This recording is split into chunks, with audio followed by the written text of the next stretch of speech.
நேயர்களுக்கு அன்பு வணக்கம். இன்று நாம் மருத்துவர், அரசியல் விமர்சகர் டாக்டர் காந்தராஜ் அவர்களை சந்தித்துக் கொண்டிருக்கிறோம். அவரோடு இன்றைய அரசியல் நிகழ்வுகள் குறித்து பேசுவோம், வாருங்கள். வணக்கம் சார். தமிழக முதல்வர் ஸ்டாலின் அவர்கள் 4 வருடமாக சிறப்பாக திராவிடர் மாடல் ஆட்சி போயிட்டு இருக்கு அப்படின்னு சொல்றாரு. இங்க மத கலவரம் இல்லை, ஜாதி கலவரம் இல்லை, எல்லாமே வெகு சிறப்பாக போயிட்டு இருக்கு. 2.0 திராவிட மாடல் ஆட்சிக்கு அடுத்த தயாராயிட்டு இருக்கோம் அப்படின்னு சொல்றாரு. ஆனா எதிர்க்கட்சி தலைவராக இருக்கக்கூடிய எடப்பாடி பழனிசாமி அவர்கள் சட்டம் ஒழுங்கு சவக்குழியில இருக்கு, மிக மோசமாக இருக்கு அப்படின்னு சுட்டிக்காட்டி பேசிட்டு இருக்கிறாரு. எப்படி பாக்குறீங்க சார்? இப்போது இதுக்கு பன்னீர்செல்வத்துக்கு பக்கத்தில் சீட்டு கொடுக்கக்கூடாது அப்படிங்கிறதே பேசிக்கிட்டு இருந்த பழனிசாமி முதல் முறையா கொஞ்சம் எதிர்கட்சியா பேசுறாரு. சவக்குழியில இருக்குதுன்னு சொல்றது நல்லா இருக்கு, பட் அதுக்கான ஆதாரத்தை காட்டி சொல்லணும். இந்த ஊர்ல இப்படி நடந்திருக்கு, இந்த ஊர்ல இப்படி நடந்திருக்கு. ஒரு எதிர்கட்சி தலைவர் புள்ளி விவரத்தோட சொல்லணும். ஏன்னா சீஃப் மினிஸ்டருக்கு ஈக்குவலான போஸ்ட் அது. முதலமைச்சர் இவ்வளவு நல்லா இருக்குன்னு ஒரு சொல்லும்போது அதை எதிர்த்து நீ பேசும்போது புள்ளி விவரம் கொடுக்கும். இத்தனை ஊர்ல இத்தனை கொலைகள் நடந்தது, இத்தனை கற்பழிப்பு நடந்தது, இத்தனை கொள்ளைகள் நடந்திருக்குது, இத்தனை இடங்கள்ல கலவரங்கள் நடந்திருக்குது, இத்தனை இடத்துல மக்கள் அமைதி இழந்திருக்காங்க, இத்தனை இடத்துல இவ்வளவு சேதம் நடந்திருக்குது, அரசாங்கத்துடைய கவன குறைவுங்கிறதுக்கு புள்ளி விவரம் கொடுக்கும். அதை விட்டுட்டு சவக்குழியில இருக்குது, புதைக்குழியில இருக்குது, சுடுகாட்டுல இருக்குது, இதெல்லாம் பேச்சு பிரயோஜனம். இதெல்லாம் ஒரே வார்த்தையில கேட்டுப்படலாம். சாத்தாங்குளம், பொள்ளாச்சி பாலியல் வழக்கு எல்லாம் வரிசையா கொண்டு வரலாம். அதெல்லாம் பேசக்கூடாது. அதெல்லாம் அதுவே அப்புறம் ஸ்டெர்லைட் ஆலையில சுட்டு போட்டது நானே டிவி பார்த்து தான் தெரிந்து கொண்டேன்னு சொன்ன ஒரு முதலமைச்சரை நம்ம வச்சிருந்தோம். அதெல்லாம் வேற விஷயம். ஆனா எனக்கு அவரை பத்தி பேசுறதுக்கு எனக்கு ஏன் சங்கடமா இருக்குன்னா, இப்பதான் பன்னீர்செல்வத்தை விட்டு அவர் கொஞ்சம் அரசியல் பேச ஆரம்பிச்சிருக்காரு. எது நாம ஏதோ விமர்சனம் பண்ணி அதையும் நிறுத்தி விட்டாருன்னா மறுபடியும் பழைய கூடிய கதவை தள்ளிட்டுனா ஐயா போயிட்டாருன்னா ஒம்பா போயிட்டாரு. அதனால விடுங்க, அவரை கொஞ்சம் பேச விடுங்க. இப்பதான் அவர் எதிர்கட்சி தலைவருக்கான பக்குவத்துக்கு வர ஆரம்பிச்சிருக்காரு. வந்தா நல்லா தான். ஆனா அவர் சொல்றதுல உண்மை இருக்கே சார். இப்போ 2 நாளைக்கு முன்னால ஒரு பாஜகவினுடைய ஒரு நிர்வாகி தலை துண்டிக்கப்பட்டு கொலை செய்யப்பட்டிருக்காங்க. ஒரு வாரத்துக்கு முன்னால ஈரோட்ல ஒரு தம்பதியினர் கொல்லப்பட்டிருக்காங்க. அது மாதிரி ஒரு பள்ளி மாணவர் கொல்லப்பட்டிருக்காங்க. ஒரு வக்கீல் இப்போ 2 நாளைக்கு முன்னால கொல்லப்பட்டிருக்காங்க. இப்போ ஒவ்வொரு நாளும் அன்றாடம் ஏதாவது ஒரு கொலை விஷயங்கள் 5 நாளைக்கு முன்னாடி இந்த 4வது ரோட்ல ஒருத்தரை கொண்டு போயிட்டாங்க. அப்புறம் நான் அந்த பக்கம் ரோட்ல வந்துகிட்டு இருந்தேன், ஒரு லாரி வேணுன்னு ஒரு ஆளை அடிச்சு கொண்டுச்சு. இதெல்லாம் பேப்பர்ல வரும் இல்ல சார். இது தேடி பிடிச்சி அங்க ஒருத்தரை கொண்டு விட்டாங்க, இங்க ஒருத்தரை கொண்டு விட்டாங்க, அந்த இடத்துல ஒருத்தர் கொண்டு விட்டாங்க. இது நடக்காத ஊர்ல. இல்ல சட்டம் ஒழுங்க பற்றியான பயம் இல்லாததுனால இப்படி நடக்கா என்ன? காலையில எந்திரிச்சு அவன் வேலைக்கு போயிட்டு இருக்கான். என் பொண்டாட்டி நான் அடிச்சு விட்டேங்கிறதுக்கு என் வீட்டுல நடக்கிற கலவரத்தினால பக்கத்துல இருக்கவங்கலாம் சத்தம் போட்டுக்கிட்டு இருந்தாங்கன்னா அது கலவரம் இல்லை, அது வீட்டுக்குள்ள நடக்கிற விஷயம். இதை ஒரு செய்தியை நீங்க சொன்னீங்கன்னா நான் எங்க போறேன்? கொலையே நடக்காத ஒரு ஒரு இதை சொல்லுங்க. இந்தியாவில் தமிழ்நாட்டை தவிர எங்கேயுமே கொலை நடக்கல, தமிழ்நாட்டில் மாத்திரம் தான். இல்ல சார் சொல்லுங்க, எங்கேயுமே கொலையே நடக்கல. ஒரு ஆந்திராவில் ஒரு கொலை கூட ஒரு வாரமா நடக்கல. சொல்லுங்களேன் பாக்கலாம். சந்திரபாபு நாயுடு தானே இருக்காரு. பீகார்ல ஒருத்தர் கூட சாவல சார், இயற்கை மரணம் கூட நடக்கல. சொல்லுங்களேன் பாக்கலாம். இந்த மாதிரி தேடி பிடிச்சிட்டு அங்க ஒரு ஆளை கொண்டு விட்டாங்க, கடன் கொடுக்கலங்கிறதுக்காக ஒருத்தர் வயிற்றுல குத்துக்குவோம். இதெல்லாம் நடக்காம கூட ஒரு நாடு இருக்கும். அப்புறம் அப்படி இருந்ததுன்னா என்னத்துங்க போலீஸ்? என்னமோ இதுவரையிலும் தமிழ்நாட்டுல கொலைகளே நடந்தது இல்லை. திமுக ஆட்சிக்கு வந்த பிறகுதான் அந்த கொலையெல்லாம் நடந்த மாதிரில சொல்றீங்க. இல்ல தொடர்ச்சியா இருக்கு சார். இப்போ கழிஞ்ச வாரம் நிர்மலா சீதாராமன் கூட சொல்லியிருக்காங்க, ஜாதி பிரச்சனைகள்லாம் தமிழ்நாட்டுல இருக்கு, தமிழ்நாட்டுல தான் குடிநீர்ல மலத்தை கலக்குறாங்க, போற இடம் எல்லாம் ஜாதி பலகைகள் இருக்கு ஊர்கள்ல, நான் பார்த்துட்டு தான் இருக்கேன். நீங்க பலகை இருக்குது சொல்ல சொல்லுங்க. இல்ல அவங்க சொல்றது அவங்க தமிழ்நாட்டை முதல்ல அவங்க பார்த்துருக்காங்களா? முதல்ல அந்த அம்மாளுக்கு எந்த ஊர் சொந்த ஊர் அதை சொல்ல சொல்லுங்க. இந்த ஊருக்கு வந்துட்டு போகுது, எந்த ஊருக்கு போச்சு? இவங்க பாஜக நடத்துற இதுக்கு போயிருக்கு, அது அங்க ஜாதி பேர் இருக்கத்தான் செய்யும். அதுக்கு என்ன பண்ண முடியும்? அவங்க ஜாதி அவங்க கட்சி அந்த காலத்துல பிராமணால் கபேன்னு இருந்ததுங்க, அதெல்லாம் ஒழிச்சு கட்டுறது இங்கே தானே. சைவ ஹோட்டல்னு இருக்காது, பிராமணால் கஃபே. ஓ ஓ அதுதானே பெரியார் போராட்டம் பண்ணி பிராமணர் கவிங்கிறது போராட்டம் பேர் இப்போ ஒரு 2 வருஷம் நடந்தது. ம், ம், அப்படியெல்லாம் தானே ஒழிச்சோம். ம், ம், இன்னைக்கு ஜாதியெல்லாம் இல்லாம ஒழிக்கிறதுங்கிறது நடக்கிற காரியம் இல்லை. ம், எங்கன்னு நானும் 1000 பேச்சுக்கிட்டு இருக்கலாம். இந்த பேருக்கு பின்னாடி ஜாதி பேரை போட்டுக்கல, அவ்வளவுதான். ம், மனசுக்குள்ள அது இருக்குது. நிச்சயமா. அதெல்லாம் நீங்க அவ்வளவு சுலபத்துல அந்த ஆரியம் கலந்திருக்கிற நச்சுங்கிறது சாதாரண நச்சு இல்லை. நம்ம மரபணுக்குள்ளாரையே நுழைச்சு விட்ட நச்சு அது. ம், ம், வர்ணாச்சார தர்மத்தை நல்லா பூத்தி விட்டாங்க. ம், ம், இந்த ஊர்ல தானுங்களே ராஜகோபாலாச்சாரிங்கிற கடைசியில வந்து ராஜாஜியின் பேரை மாத்திக்கிட்டாரு. ம், ம். அதுக்கு முன்னால ராஜகோபாலாச்சாரி தானே ராஜகோபாலாச்சாரி. அவரு. ம், சத்தியமூர்த்தி ஐயர் தானே. ஓ காமராஜா நாடார் தானே. ம், ம், ம். இல்ல காமராஜர் கூட ஜாதி பேரை பின்னால போட்டிருந்தாரா? காமராஜர் நாடார்னு தான் இருக்காரு. ஓ அப்புறம் தான் எடுத்தாரு சரி காமராஜர். சரி சரி. இல்ல, இது பெரியார்கிட்ட- திராவிட இயக்கங்களுடைய வளர்ச்சிக்கு பிறகுதான் அவரு இந்த மாதிரியான விஷயத்தை பெரியாருடைய செஞ்சாரா? ஆதரவு வந்த உடனே தான் அவர் அதெல்லாம் மாறினார். ஓ அவர் பேரை காமராஜர் நாடார் தான். ம், ம், ம், அப்படித்தானே கூப்பிடுவாங்க. ம், அவரு நாடார்னு தான் அவரை இது பண்ணிட்டு. ம், ம். இன்னைக்கு அவர் வந்து கடைசியில ரவுண்ட் அடிச்சு அவர் தேசிய தலைவரா நம்மளாம் நினைச்சிட்டு அவங்க நாடார்கள்லாம் சேர்ந்து இல்ல எங்க தலைவர் சொல்லி ஆமா. நாடார் தலைவர் அவரை மறுபடியும் ஜாதி தலைவர் தான் அது சொல்லி கொண்டு எழுத்தாளர் போயிருக்காங்க. சமுத்திரம் கிளீனா சொன்னார். அவர் ஒரு நாடார். ம், காமராஜர் வந்து தேசிய தலைவரா மக்கள் ஏத்துக்கிட்டு வந்து நீங்க எல்லாம் சேர்ந்து அவர் வந்து ஒரு நாடார் ஜாதி தலைவரா பண்ணி குறைச்சு விட்டீங்கடான்னாரு. ம், ம், அது மாதிரி அவரை கொண்டு போயிட்டாங்க. அவங்க ஜாதி தலைவர் ஆக்கிட்டாங்க. ம். அதனால நம்ம அதை வர பத்தி எல்லாம் பேச முடியாது. அது ஜாதி சண்டையா ம், மாறிடும். அதுலயே தெரியுது அவங்களுக்கு தமிழ்நாட்டுல ஜாதி பேரு தான் வச்சுக்கலையே ஒழிய ஜாதிகள் இருந்துகிட்டு தான் இருக்கு. ம். அது இல்லாம இருக்குல்ல. அது இருந்துகிட்டு தான் இருக்குது. இ- ராமதாஸ் எல்லாம் பேருக்கு பின்னாடி போட்டுக்கல. ஆனா அவங்க ஜாதி கட்சி தானே. ஆமா ஆமா ஆமா.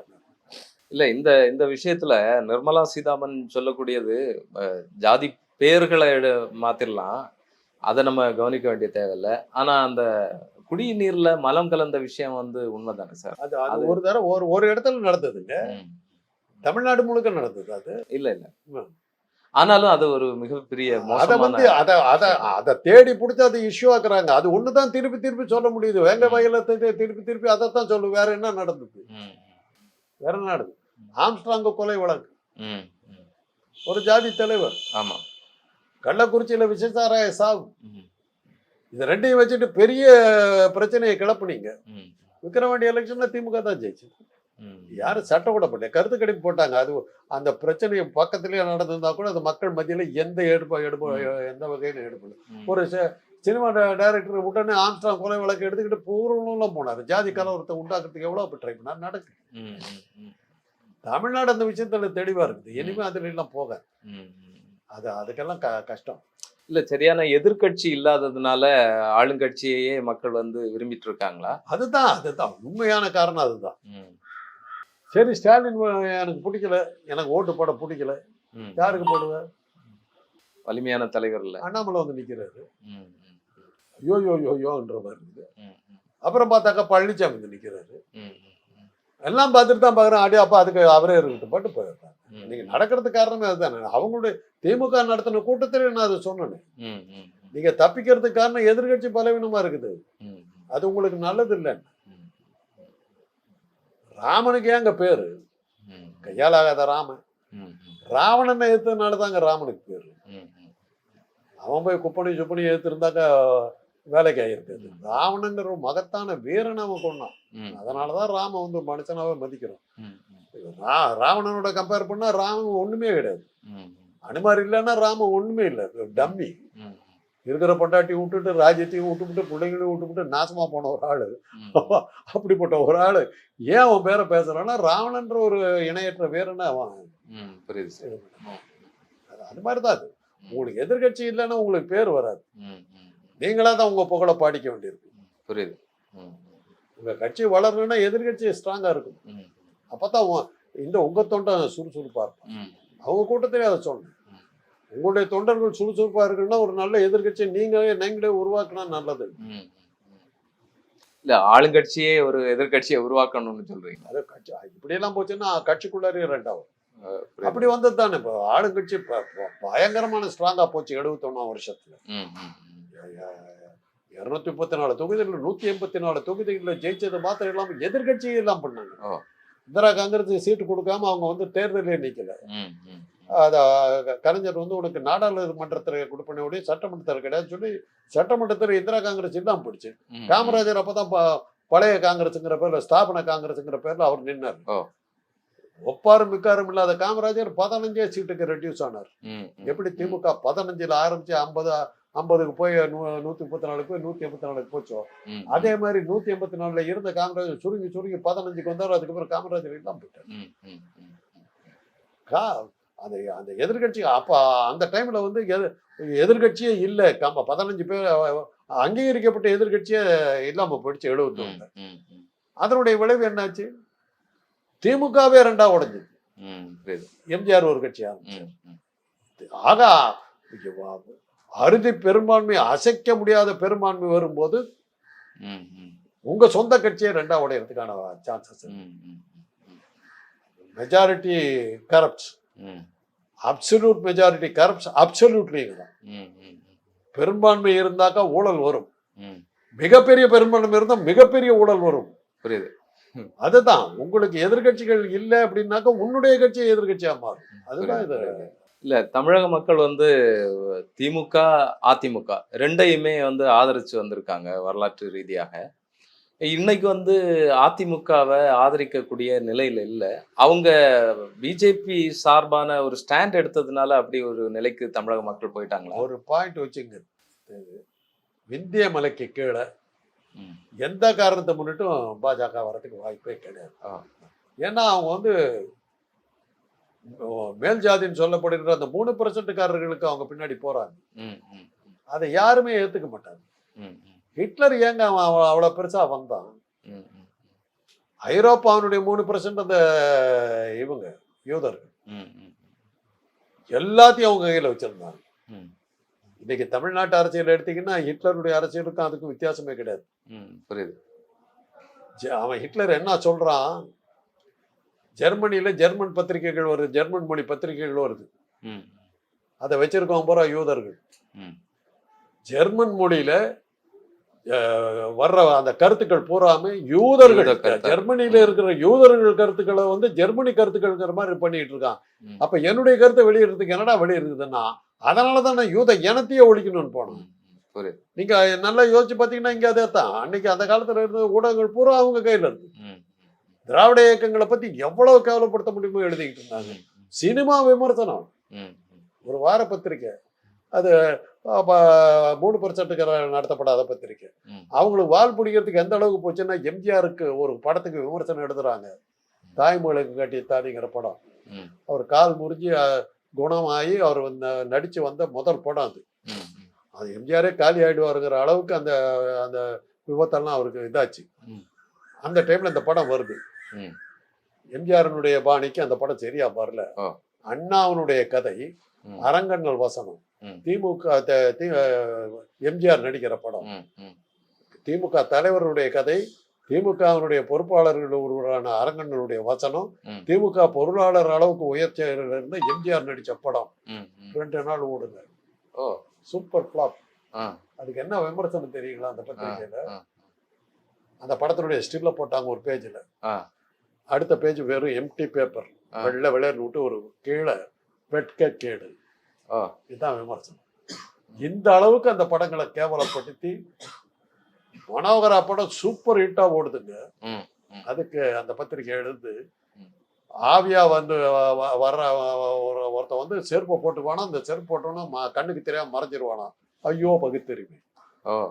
இப்படியெல்லாம் கேவலப்படுத்தி சினிமா விமர்சனத்துல கூட திராவிட இயக்கங்களை வந்து எவ்வளவு கேவலப்படுத்தணும் அவ்வளவு கேவலப்படுத்தணும். அந்த மாதிரிலாம் போயிட்டு இருந்தது. அவங்க வச்சதுதான் சட்டம். 71ல வந்து காமராஜரை ஏமாந்ததுக்கு காரணம் இந்த பத்திரிகைக்காரர்கள் தானே. கருத்து கணிப்புல போட்டாங்க, திமுக அடியோடு வேறு இருக்கப்படுகிறது அப்படின்னா போட்டாங்க. அதை நம்பி தானே ஒரு ஏமாந்துட்டு. காமராஜரை கவுத்துனது அவரால் உருவாக்கப்பட்ட 3%காரர்களாலதான் அவர் காட்டியானதுக்கு காரணமே நம்பிட்டாங்க. அன்னைக்கு இருந்த ராயப்பாங்கிற சீஃப் செக்ரட்டரி காமராஜர் வெற்றி அடைஞ்சிருவாருன்னு நினைச்சுக்கிட்டு கவுண்டிங் ஆரம்பிச்ச உடனே காமராஜருக்கு போய் மாலையெல்லாம் போட்டு பதவி பிரமாணம் என்னைக்கு எடுத்துக்கிறீங்க, எங்க எந்த ஹால்ல வைக்கணுங்கிறதெல்லாம் பேசிட்டு வந்துட்டாரு. காலையில 9-10 மணிக்கு 12 மணிக்கு மேல கதை போயிட்டு மாறுது. பாக்குற இடத்துல எல்லாம் திமுகங்கிறாங்க. கலைஞர் ஆட்சிக்கு வந்த உடனே நான் ராயப்பா கிளீனா ஓ ஓ அந்த அளவுக்கு சீஃப் செக்ரட்டரிக்கே மிஸ்கைட் பண்ற அளவுக்கு அன்னைக்கு இருந்த ஓ சரி சரி இதெல்லாம் வந்து நடந்தது எல்லாம் நம்ம பார்த்துக்கிட்டு இருக்கோம். ம், ம், இதெல்லாம் இதை ஆக அதே தான் இப்ப இன்னைக்கு இருக்கிற ஆட்சியாளர்கள் சொல்றேன். மெத்தனமா இருந்தீங்கன்னா நடக்காது. ம், ம், உங்களுக்கு எல்லாமே இன்னைக்கு வந்து ஊடகங்கள் எல்லாமே உங்களை எதிர்த்து யாருமே எழுதல. ம், ம். விமர்சனங்கள் பெருசா இல்லை. இல்ல ஆமா குறைகள் குறைவு தான். ம், குறைகள் அற்ற ஆட்சி இல்லை. ம், ம், குறைகள் குறைவு. ம். ஆனா 4 ஆண்டுகள் அழகா சமாளிச்சுக்கிட்டு பிரமாதமா வந்துகிட்டு இருக்காரு. நம்முடைய வாழ்த்துக்கள். ம், இன்னும் சொல்ல போனா கலைஞருக்கு இருந்த எதிர்ப்புகள்ல பாதி எதிர்ப்பு கூட இவருக்கு வரல. ம், அதெல்லாம் ஸ்டாலினுக்கு கிடைத்த ஒரு ம், அதிர்ஷ்டம்னு சொல்லணும். ம், ம். ஆனா எதிரி எதிரி எல்லாத்துக்கிட்டையும் அணைச்சுக்கிட்டு போற ஒரு பாங்கு அவர்கிட்ட இருக்குது. ம். எல்லா மக்களும் ஏத்துக்கிற மாதிரியான ஒரு அணுகுமுறை. போக்கு அவர்கிட்ட இருக்குது. ம், அதுதான் அவருடைய வெற்றிக்கு காரணம். ம், ம். அது அவருடைய செயல்பாடுகள் எந்த அளவுக்கு இருந்துங்கிறத விட எல்லாத்தையும் அணைச்சிக்கிட்டு போறதுக்கு, எல்லாத்துக்கிட்டையும் காது கொடுத்து கேட்கறதுக்கு, எல்லாத்துக்கிட்டையும் உனக்கு ஆறுதல் சொல்றதுக்கு. ம், ம், ம். ஒரு துக்கத்துல நீங்க வந்து அந்த துக்கத்தை நீங்க தீர்க்க வேணாம். ம், ம். ஆறுதலா 4 வார்த்தை பேசுனீங்கன்னா அது டேக்ஸ் பிளேசஸ். ம், ம். அதை வந்து ஸ்டாலின் செய்யறாரு. ம், ம். புரியுது ஒரு ஒரு தொண்டனுடைய வீட்டுல போய் ஒரு கப் காபி குடிச்சிங்கன்னா அது அவனுக்கு பெரிய இதுங்க. ம், புரியுது ம், ம். அதுதான் அவர் பண்றாரு. டீ கடையில போய் டீ குடிச்சிட்டு வர இன்னைக்கு கூட பாக்குறோம், பஸ்ல ஏறி டிராவல் பண்ணிட்டு போயிட்டு இருக்காங்க. ஆமா ஆமா மகளிர் அதெல்லாம் இது மாதிரியான சின்ன சின்ன செயல்கள் பல்வேறு வகையில ஒரு தூக்கிட்டு நம்ம ஈஸியா பாத்திரலாங்கிற நம்பிக்கை எல்லாத்துக்குமே இருக்கு. ம், ம், ம். அதை நீங்க கொடுக்கணும். அதை கொடுத்து தான் அவர் போயிட்டு இருக்காரு. ம், அதனாலதான் நான் சொல்றேன், சர்வ ஜாக்கிரதையா அடிக்கடை எடுத்து வச்சுக்கிட்டு வர்றாரு. புரியுது. எதிர்கட்சிகள் இல்லைங்கிறது வந்து உங்களுடைய சாமர்த்தியத்தை வெளியே காட்டுறதுக்கான வாய்ப்புகள் குறைவா இருக்கு. ம். அதையும் யோசிச்சு. ம். இல்ல நீங்க விந்திய மலைக்கு இந்த பக்கம் வந்து பிஜேபி வராது அப்படின்னு சொல்றீங்க. ஆனா ஒரு அச்சுறுத்தல் நின்னுட்டே தானே இருக்கு. இப்ப கர்நாடகா, ஆந்திரா, கேரளத்துல ஒரு சீட்டு பிடிச்சிட்டாங்க. தமிழகத்திலயும் அது நடக்காது அப்படிங்கறத எப்படி சொல்றீங்க? ஏற்கனவே 4 சீட்டு பிடிச்சிட்டாங்க தமிழகத்துல. 4 சீட்டுக்கு அப்புறம் என்ன ஆனுங்க?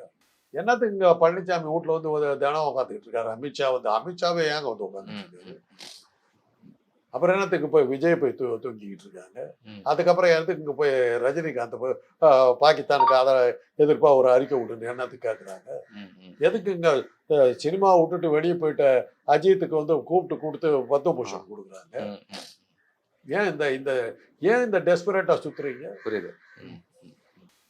எப்படியாவது இங்க கால் ஊனணும். கால ஊனணுங்கிறது இல்ல. அவங்க 2 பேர் தூணா நின்று தாங்கிக்கிட்டு இருக்காங்க. நிதிஷ்குமார் ஒரு பக்கம், சந்திரபாபு நாயுடு ஒரு பக்கம். 2 பேரும் இப்படி விலகினாங்கன்னா பொத்துன்னு நிற்கணும். மைனாரிட்டி அரசா மாறிட்டார். இன்னைக்கு தான் உங்களுடைய நிலைமை. இல்ல சிலதுல அரசியல் பார்க்கலாம். இப்போ அஜித்குமார் சாரோடைய அவரு அந்த கார் ரைசிங்ல வென்றதுனால தானே அவருக்கு பத்மபூஷன் அதுக்கு கொடுத்துருக்கு. நடிகருங்கிறதுக்கு தானே கொடுத்தாரு. கார் ரேஸ்ல அவர் இன்டர்நேஷனல் லெவலுக்கு போயிட்டாரு. கார் ரேஸ் உங்க கிரிக்கெட் மாதிரி லோக்கல் கேம் இல்லை, இன்டர்நேஷனல் கேம். கார் ரேஸ்ல நீங்க பேர் வாங்கினீங்கன்னா உலகம் பூரா எல்லாம், ஆப்பிரிக்காவிலையும் கேட்கலாம், ஐரோப்பாவிலையும் கேட்கலாம், கனடாவிலையும் கேட்கலாம், தென் அமெரிக்காவிலையும் கேட்கலாம், எல்லா இடத்துலயும் உங்க பேர் இருக்கும். ஆனா அந்த சாதனைக்கு தானே கொடுக்கப்பட்டது. அந்த சாதனைக்கு அவரை கொடுக்கணும். சினிமா நடிகருங்கிற முறையில் தானே கொடுத்தாரு. பத்திரிகைகள் அப்படித்தானே போட்டார். சரி சரி. சினிமாவில் செய்த சேவைக்கு அதுக்குதான் கொடுத்தாங்க.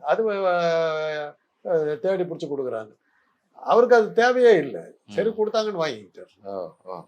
ஏன்னா அவர் கலைஞரே எதிர்த்து பேசணும். எங்களை போன்ற நடிகர்கள் எல்லாம் துன்புறுத்தாதீங்க, வராதீங்கன்னு சொன்னவர். ஆனா ஜெயலலிதா கிட்ட அவர் அதை பேசல. என்ன ஆகும்னு தெரியும். அதனாலதான் இப்ப வந்து பத்மபூஷன் பேசாம வாங்கிட்டு போயிட்டாரு. அவருக்கு அதோட பெரிய அங்கீகாரம், உலக அங்கீகாரம் இருக்கு. ஏஆர் ரஹ்மானுக்கு இப்ப போய் ஏதாவது பட்டம் கொடுத்தீங்கன்னா என்ன பிரயோஜனம்? உலகம் முழுவதும் அவருடைய இசை கச்சேரி எங்கேயாவது நடந்துகிட்டு இருக்கு. அவருடைய மியூசிக் எங்கேயா போட்டு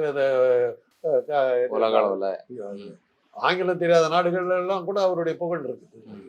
கலை உலகை இந்திய கலை உலகை சேர்ந்தவர்கள் அகில உலகிலும் பிரசித்தி பட்டவர்கள் எடுத்தீங்கன்னா 2 பேர் தான். ஒன்னு வந்து ஏஆர் ரஹ்மான், இன்னொன்னு வந்து அஜித். அவர் கார் ரேஸ்ல இருக்காரு, இவர் இசை உலகில் இருக்காரு. International figures. அவங்களுக்கு இதெல்லாம் தேவையா? ஏற்கனவே ஒரு கூட்டத்துல வந்து முத்துவேல் கருணாநிதி ஸ்டாலின் அப்படின்னு சொல்லி விஜய் அவர்கள் வந்து நம்முடைய முதல்வர் ஸ்டாலின் அவர்களை பேர் சொல்லி கூப்பிட்டாரு. அப்போ அந்த நேரம் கூட முதல்வர் அவர்கள் எந்த விதமான விமர்சனம் பண்ணலை. ஆனால் கட்சிக்காரங்க விமர்சனம் பண்ணாங்க. ஆனால் இப்போதைக்கு முதல்வர் ஸ்டாலின் அவர்கள் வந்து நேற்றைக்கு அரசியல் கட்சி ஆரம்பிச்சவங்க எல்லாம் நான் தான் அடுத்த முதல்வர் அப்படின்னு சொல்லிட்டு இருக்காங்க. அரசியல் அரிச்சுவடியே தெரியாதவங்க எல்லாம் நான் தான் அடுத்த முதல்வர் அப்படின்னு சொல்றாங்க அப்படின்னு சொல்லி விஜயை விமர்சிச்சிருக்காரு. இதை எப்படி பாக்குறீங்க? எனக்கு உங்ககிட்ட தான் இப்ப கேள்வி வருது. இது மாதிரிலாம் சொன்னா விஜய் நீங்க முடிவு எடுத்தீங்க. ஆக அரசியல் அரிச்சுவடி தெரியாதவர் நேத்துக்கு வந்தவருங்கிறதெல்லாம் விஜய்க்கு பொருந்ததுங்கிறது நீங்களும் ஒத்துக்கிறீங்க. அதை தான் அவர் சொல்லியிருக்காரு. உங்க மீடியா பிரகாரமே அதான் உண்மை. இப்போ கட்சிக்காரன் எதிர்பார்ப்பாங்க. அவன் ஒரு அந்த ஆள் ஒருத்தர் வந்து புதுசா வந்திருக்காரு, நீங்க எல்லாம் பெருசா விளம்பரப்படுத்திட்டு இருக்கீங்க. ஏன்னா சினிமாக்காரனா நீங்க விட மாட்டீங்களே, எவ்வளவு தூக்கி விட முடியும், அது உங்க வேலையா அதுதானே. அதெல்லாம் பண்ணிட்டு இருக்கிறீங்க. அப்போ ஏதோ ஒரு பதில் சொல்லுங்க. எதிர்பார்ப்புக்காக சொன்னாரு, அந்த நேற்று வந்த பையன் வந்து பேசிட்டு இருக்கான் அப்படின்னு போயிட்டாரு. இதனால வந்து ஆக ஸ்டாலின் வந்து கவனிக்கிற அளவுக்கு விஜய் வளர்ந்துருக்காருன்னு வேணா எடுத்துக்கணும். பரவாயில்ல சார், ஒரு முதலமைச்சரே வந்து உங்களை பத்தி சொல்லியிருக்காரு போது லேசான வளர்ச்சி தெரியுது. இல்ல சார், இப்போ பிஜேபி அதிமுக கூட்டணி, இந்த கூட்டணியில விஜயை வந்து கொண்டு வருவதற்கான வேலைகள் நடக்கிறதாக தகவல் பரவிட்டு இருக்கு. நயினார் நாகேந்திரன் அவர்கள் கூட சொல்லியிருக்காரு, இந்த வருட இறுதிக்குள்ளால விஜய் அவர்கள் கூட்டணிக்குள்ளால வருவார், கொண்டு வருவதற்கான வேலைகள் நடக்க அப்படின்னு சொல்லியிருக்கிறார். அப்ப இந்த விஷயத்தை இதோட லிங்க் பண்ணி பாக்குறதுக்கு வாய்ப்பு இருக்கா சார்? விஜய் யாரால வந்தாரு? இப்போ அவங்க அப்பா கட்சி ஒண்ணு ஆரம்பிச்சாருங்க. ஜெயலலிதா ஒரு மிரட்டு கட்சியை மூடிவிட்டு இது போய் இல்லாட்டி உனக்கு எனக்கு சொந்தம் இல்லைன்னு சொல்லி கட்சியை மூட வச்சவர். அன்னைக்கு வந்திருந்தாக்கா 10 வருஷம் இருக்கு இன்னைக்கு கட்சி ஆரம்பிச்சு. அன்னைக்கு ஓடினவர் இன்னைக்கே வந்தாரு. வேற ஒரு மிரட்டல், கட்சி ஆரம்பிக்கலாம் நான் ஒழிச்சிருவேன் வந்துட்டாரு. அவர் போற போக்க பாருங்க. 3 மாதத்துக்கு ஒரு தடவை தான் பப்ளிக் அப்பியரன்ஸ். அரசியல் அவருக்கு ஆர்வம் இருந்திருந்தாக்கா அப்படி இருந்திருக்க மாட்டார். படங்களை எல்லாம் நடிக்கிற படங்கள்லாம் 3 மாதத்துல முடிச்சு கொடுக்குற ஒரு ஆள் கட்சி ஆரம்பிச்சுட்டு 1 வருஷமா 4 மீட்டிங் தான் போடுவார். அரசியல் ஆர்வம் இருந்தால் தான் எத்தனை மீட்டிங் போட்டிருந்திருப்பாரு, எத்தனை இடங்களுக்கு போயிருப்பாரு, எத்தனை வகையான இதை பண்ணியிருப்பார், ஸ்டண்ட் அடிச்சிருப்பார். ஆனா இப்பதான் அரசியலை கத்துக்கிட்டு வந்துட்டு இருக்கிறாங்க. அதை இதெல்லாம் நீங்க சொல்லலாம்.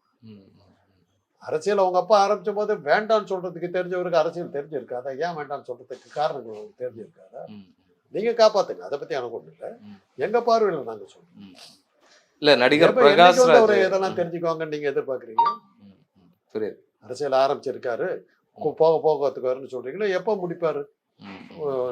ஊடகங்கள் இன்னைக்கு தான் உங்க தலைவர் தானே சொல்லுங்களேன். எத்தனை வருஷத்தை எப்போ பூரா கத்துக்கிறதுக்கு டைம் எடுப்பாரு சொல்லுங்க. நீங்க தான் சொல்லுங்க.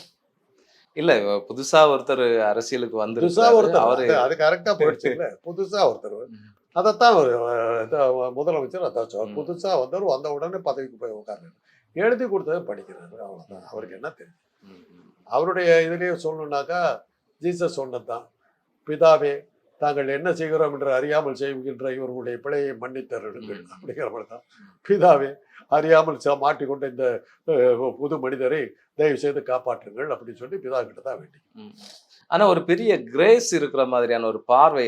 ஆமாங்க, அவர் மேல கிரேஸ் இருக்குதுங்க. அவர் எல்லா எலெக்ஷன்லயும் வெற்றி மேல வெற்றி, நிக்கிற இடத்துல எத்தனை வெற்றி, எத்தனை எம்எல்ஏக்கள், எத்தனை எம்பிக்கள், அகில உலகத்திலையும் ஜெயிச்சு வந்து நின்றுட்டு இருக்காரு.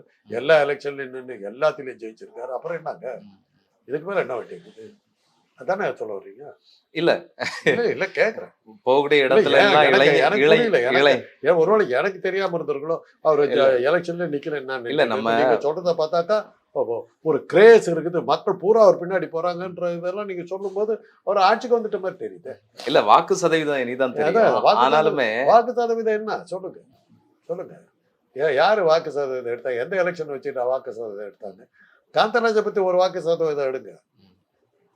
75% தமிழ் மக்கள் காந்தராஜ் தான் விரும்புகிறார்கள். நானே கொடுப்பேன். வாக்கு சதவீதம் ஒன்றும் பெரிய விஷயமே கிடையாது. நானே போட்டிருக்கிறேன். அவங்க கிட்டே சொல்லியிருக்கேன். இல்ல சார், இப்போ டிஎம்கே எதிர்பக்கம் பலமாக யாரும் இல்லை.